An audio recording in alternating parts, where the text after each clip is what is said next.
Assalamualaikum warahmatullahi wabarakatuh. Nama saya Syakif Hamisya, NIM 20104111092. Saya dari kelompok 2 akan membawakan materi berjudul muamalah. Arti muamalah. Muamalah dalam arti sempit adalah hubungan antar manusia. Muamalah merupakan cabang ilmu syariah dalam ilmu fikih. Muamalah itu dibagi menjadi dua, abdiyah dan madiyah. Untuk yang abdiyah, cakupannya kegiatan muamalah yang berkaitan dengan adab dan akhlak. Contohnya menghargai sesama, saling meridhoi hak dan kewajiban, sopan santun dan lain-lain. Yang madiyah adalah aspek kebendaan, seperti hukum benda ini haram, halal, subhat hukumnya dan lain-lain. Kedudukan muamalah dalam Islam. Islam menetapkan aturan-aturan yang fleksibel dalam bidang muamalah karena bidang tersebut sangat amat dinamis, mengalami perkembangan. Meskipun bersifat fleksibel, Islam memberikan ketentuan agar muamalah berkembang pada arah yang lebih baik. Meskipun muamalah berkaitan dengan bidang duniawi, namun dalam prakteknya tidak dapat dipungkiri bahwa muamalah itu tidak dapat dipisahkan dengan kehidupan ukrawi, sehingga dalam kebentuannya mengandung aspek halal, haram, sah, batal, dan lain-lain. Dalam arti luas, muamalah adalah aturan Allah yang mengatur masalah hubungan sesama dan usaha dalam mendapatkan kebetulan jasmani dengan jalan yang terbaik. Itu saja, sekian dari saya. Assalamualaikum warahmatullahi wabarakatuh. Assalamualaikum warahmatullahi wabarakatuh. Sebelumnya perkenalkan, nama saya Eva Anda Fitria, nomor NIM 2010411076. Di video kali ini saya akan menjelaskan tentang pandangan Islam tentang kehidupan dunia. Yang pertama, hakikat dunia dalam Islam. Dunia adalah tempat di mana manusia hidup dan beraktivitas serta menjalankan segala urusan, terutama untuk beribadah kepada Allah Subhanahu wa taala. Allah berfirman dalam Quran surat Al-Hadid ayat 20 yang artinya, ketahuilah bahwa sesungguhnya kehidupan dunia ini hanyalah permainan dan sesungguhnya yang melalaikan. Perhiasan yang bermegah-megahan antara kamu serta berbangga-banggaan tentang banyaknya harta dan anak. Seperti hujan yang tanaman-tanamannya mengagumkan para petani. Kemudian tanaman itu menjadi kering dan kamu lihat warnanya kuning kemudian menjadi hancur. Dan di akhirat nanti ada azab yang keras dan ampunan dari Allah Subhanahu wa taala serta keriduannya. Dan kehidupan dunia ini tidak lain hanyalah kesenangan yang menipu. Dan yang kedua, tipu daya dunia. Dalam salah satu hadis yang berbunyi, Inna mimma akhafu alaikum min ba'di ma yaftiha alaikum min zaharatat dunya wa zinatiha, yang artinya sesungguhnya di antara yang aku khawatirkan pada diri kalian setelah peninggalanku ialah dibukanya bunga dunia dan pernak-perniknya untuk kalian. Lalu yang ketiga, keutamaan akhirat dibandingkan dunia. Banyak manusia yang terpedaya dunia dan tidak menganggap bahwa dunia sebenarnya hanya tempat singgah dan akhirat adalah sesuatu yang harusnya dikejar. Terlalu larut dalam dunia justru akan membuat manusia lupa dengan akhirat dan akhirnya melupakan kewajibannya kepada Allah Subhanahu wa taala, termasuk meninggalkan sholat wajib dan ibadah lainnya. Lalu yang keempat, balasan bagi mereka yang mementingkan dunia. Allah sendiri menjamin bahwa orang-orang yang mukmin yang bersabar di dunia untuk kehidupan di akhirat, mereka akan mendapatkan balasannya di akhirat kelak. Demikian juga para kaum kafir. Dan yang terakhir, berlomba-lomba dalam kebaikan. Dalam firman Allah, Quran Surat Al-Hadid ayat 21 yang berbunyi, A'udzubillahiminasyaitonirrajim, Bismillahirrahmanirrahim. Sabiqu ila maghfiratin min rabbikum wa jannatin arduha ka'radis samai wa ardi uidda lilladzina amanu billahi wa rasulihi dzalika fadlullahi yutihi man yasha wallahu dzul fadlil azim. Shadaqallahul azim. Yang artinya, berlomba-lombalah kamu pada Allah untuk mendapatkan ampunan dari Tuhan dan syurga yang luasnya luas langit dan bumi, yang disediakan bagi orang-orang yang beriman kepada Allah dan Rasul-Nya Itulah karunia Allah diberikannya kepada siapa yang dikehendakinya, dan Allah mempunyai karunia yang besar. Quran Surah Al-Hadid ayat 21. Sekian penjelasan dari saya, selanjutnya akan dijelaskan oleh rekan saya. Assalamualaikum warahmatullahi wabarakatuh. Nama saya Robiade Wibisono, NIM 2010411095. Saya dari kelompok 4. Saya akan menjelaskan tentang makna spiritual tentang kejayaan hidup.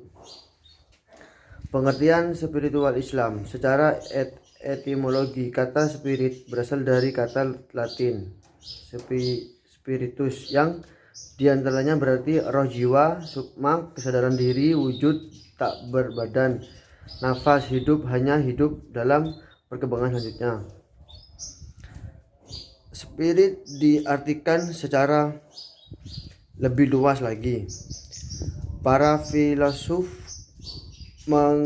mengonotasikan spirit dengan satu,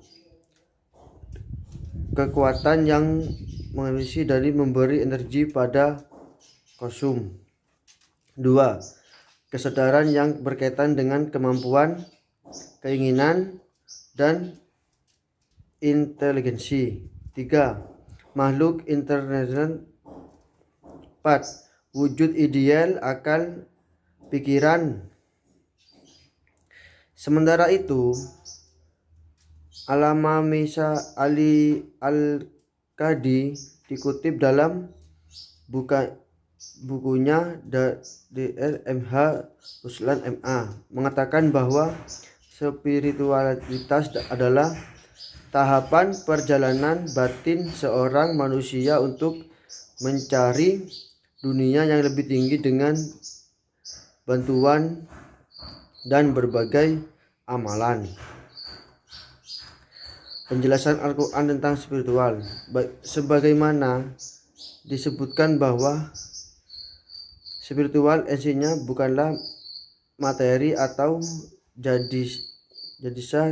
jadikan akan, tetapi ia merupakan konsep metafisika yang mengajikannya melalui perdalaman kejiwaan yang seringkali disadarkan pada wilayah agama.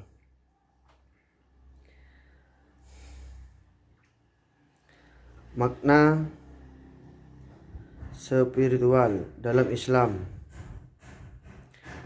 Spiritual dalam Islam adalah spiritual yang memberi nyatu dengan dinamika kehidupan manusia dalam kesehariannya.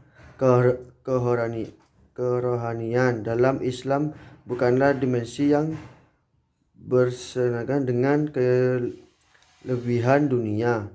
Bahkan roh yang menyatakan adalah kesadaran hubungan seorang muslim dengan Allah ini harus dibawa kemanapun. Seorang muslim itu pergi dalam kondisi apapun dan menjalani aktivitas serta urusan apapun. Inilah makna sejati dari zikrullah, mengingat Allah, yakni sadar bahwa ia selalu diawasi oleh Allah dalam segenap geriknya, sehingga mendorong seorang muslimin untuk selalu hidup dengan syariat Islam tanpa lepas sedikit pun. Sekian dari kami. Assalamualaikum warahmatullahi wabarakatuh. Assalamualaikum warahmatullahi wabarakatuh. Perkenalkan, nama saya Nadia Gladys Isabella, NIM saya 20104111086. Di sini saya memaparkan materi tentang ruang lingkup muamalah. Pada ruang lingkup fikih muamalah meliputi seluruh kegiatan muamalah manusia berdasarkan hukum-hukum Islam, baik berupa perintah maupun larangan-larangan yang terkait dengan hubungan manusia dengan manusia lainnya. Muamalah dibagi menjadi dua. Yang pertama, muamalah adabiyah. Muamalah adabiyah adalah muamalah yang berkaitan dengan bagaimana cara tukar-menukar benda ditinjau dari segi subjektifnya, yaitu manusia. Yang kedua, muamalah madiyah. Muamalah madiyah adalah yang berkaitan dengan objek muamalah atau bendanya. Tujuan muamalah atau hukum muamalah. Yang A. Hukum keluarga merupakan hukum yang berkaitan dengan urusan keluarga dan pembentukannya yang bertujuan untuk membangun dan memelihara keluarga selagi bagian terkecil. Yang B. Hukum pendata merupakan hukum yang mengatur hubungan individu-individu dalam bermuamalah serta bentuk-bentuk hubungannya seperti jual beli, sewa menyewa, hutang piutang, perjanjian, dan lain-lain. Yang C. Hukum pidana merupakan hukum yang berkaitan dengan segala bentuk kejahatan, pelanggaran hukum, dan ketentuan sanksi-sanksi hukumannya. Tujuan untuk menjaga ketentraman dan ketenangan hidup umat manusia, termasuk harta, kekayaan, dan lain-lain. Yang D. Hukum acara. Definisi hukum acara adalah hukum yang berkaitan dengan sumpah, persaksian, tata cara mempertahankan dan memutuskan siapa yang terbukti bersalah. E. Hukum perundang-undangan merupakan hukum yang berkaitan dengan perundang-undangan yang berlaku untuk membatasi hubungan hakim dengan terhukum serta menetapkan hak-hak perorangan dan kelompok. Yang F. Hukum kenegaraan merupakan hukum yang berkaitan dengan hukum antara penguasa atau pemerintah dengan rakyatnya, hukum antar kelompok masyarakat dalam suatu negara maupun antar negara. Yang G. Hukum keuangan dan ekonomi merupakan hukum yang berkaitan dengan hak-hak dari fakir miskin di dalam harta orang kaya, mengatur sumber keuangan negara, pendistribusian, serta permasalahan pembelajaran negara dalam rangka untuk kepentingan kesejahteraan rakyat. Assalamualaikum warahmatullahi wabarakatuh. Saya Fifatur Rahman, NIM 20104111107. Di sini saya akan menjelaskan mengenai prinsip-prinsip bermuamalah.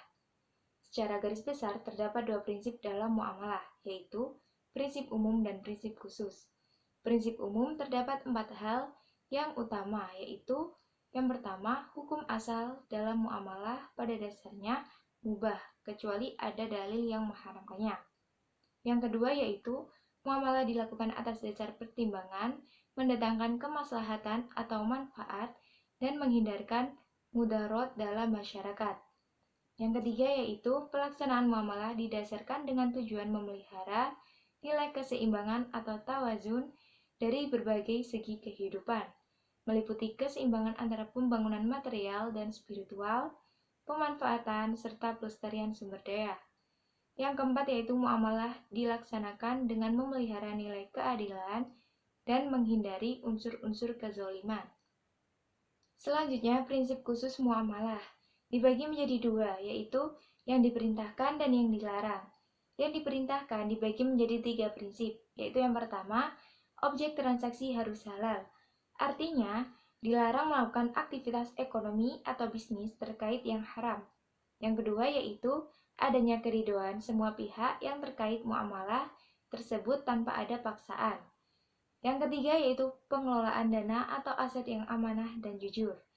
Selanjutnya, adapun hal-hal yang dilarang dalam kegiatan bermuamalah, yaitu berupa kegiatan transaksi yang didasarkan pada riba, gharar atau tahrir, tadlis, tahkir atau ihtikar, ba'i, al-najasi, maishir, dan risiwah. Sekian presentasi dari saya. Untuk materi yang selanjutnya akan dijelaskan oleh teman saya. Wassalamualaikum warahmatullahi wabarakatuh. Assalamualaikum warahmatullahi wabarakatuh. Nama saya Devita Nahda Pranandari, NIM 20104111089. Saya di sini akan meneruskan presentasi dari teman saya. Saya di sini akan menjelaskan tentang F, akhlak bermuamalah. Akhlak pedagang yang perlu dijaga antara lain A, jagalah kejujuran.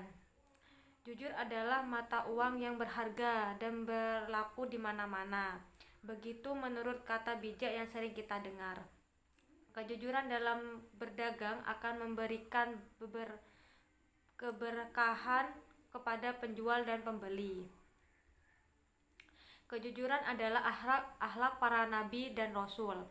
Semoga kita dimudahkan untuk senantiasa jujur. B. Bersikap terbuka dan toleransi. Sikap keterbukaan dan toleransi di dalam perdagangan adalah sikap yang penuh dengan rahmat dan kasih sayang dari Allah. Semoga kita bisa meraihnya. Yang C. Jagalah menipu dan bersikap curang. Menipu dalam perdagangan akan merugi konsumen dan mampu menghilangkan tingkat kepercayaan konsumen kepada penjual. Semoga Allah jauhkan dari sifat ini. Yang D. Seringlah memberi saran dan informasi. Sikap terbaik bagi penjual ialah memberitahu kepada pembeli atau konsumen tentang kelebihan dan kekurangan atau cacat barang yang akan dibelinya. Berikanlah saran dan informasi kepada pembeli untuk memudahkan di dalam memilih barang yang akan dibelinya. Dan janganlah pelit informasi dan menyembunyikan kecacatan barang supaya laku keras. Yang E. Jangan mengurangi takaran. Marilah kita renungkan sejenak betapa keuntungan yang kita beberapa dan kita berlaku curang itu tidak sebanding dengan beratnya hukuman yang kita terima akhir kelak. Oleh karena takaran sesuai takaran dan takaranlah dengan baik, yang janganlah merugikan takaran. Yang F. Janganlah menimbun. Rasa senang kita menimbun barang itu laksana berdiri di atas penderitaan orang lain, dan ia memanfaatkan rasa butuh orang lain atas barang tersebut, dan mereka melepas barang yang ia timbun dengan harga tinggi. Semoga Allah melindungi kita dari praktik seperti itu. Yang G. Jauhi sumpah bohong.